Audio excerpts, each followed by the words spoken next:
மாமல்லபுரத்தில் உள்ள தனியார் விடுதியில் தங்க வைக்கப்பட்டிருந்த காஞ்சிபுரம் மாநகராட்சி கவுன்சிலர்கள் 37 பேர் காஞ்சிபுரம் புறப்பட்டனர். இதுகுறித்தான மேலும் தகவல்களை தருகிறார் செய்தியாளர் ஸ்ரீராம். வணக்கம் ஸ்ரீராம், இது குறித்த முழு விவரங்களையும் பதிவு பண்ணல. காஞ்சிபுரம் மாநகராட்சியில் 51 வார்டுகள் உள்ளது. இந்த 51 வார்டுகளில் மேயராக திமுகவை சேர்ந்த மகாலட்சுமி யுவராஜ் தற்போது இருக்கிறார். இவர் மீது நம்பிக்கையில்லா தீர்மானம் கொண்டு வர வேண்டும் என கடந்த மாதம் தெரிவித்திருந்தார். அந்த வகையில் இன்று நம்பிக்கையில்லா தீர்மானம் கொண்டு வரப்பட்டது. கோரம் இல்லாததால் நம்பிக்கையில்லா தீர்மானம் தோல்வி அடைந்ததாக ஆணையர் செந்தில் அவர் தெரிவித்திருந்தார். இந்த நிலையில் நேற்று சுற்றுலா சென்ற 30க்கும் மேற்பட்ட மாமன்ற உறுப்பினர்கள் ஈசிஆர் பகுதியில் தங்க வைக்கப்பட்டிருந்தார்.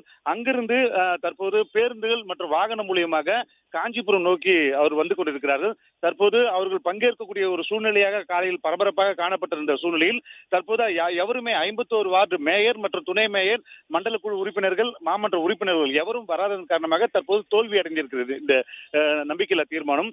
இதனை அடுத்து இதனை அறிந்த அங்கு இருக்கக்கூடிய சுற்றுலா சென்ற மாமன்ற உறுப்பினர்கள் மாமல்லபுரத்திலிருந்து பேருந்துகள் மூலியமாகவும் அதே போன்ற கார்கள் மூலியமாகவும் காஞ்சிபுரத்திற்கு தற்போது திரும்பி வந்து கொண்டிருக்கிறார்கள்.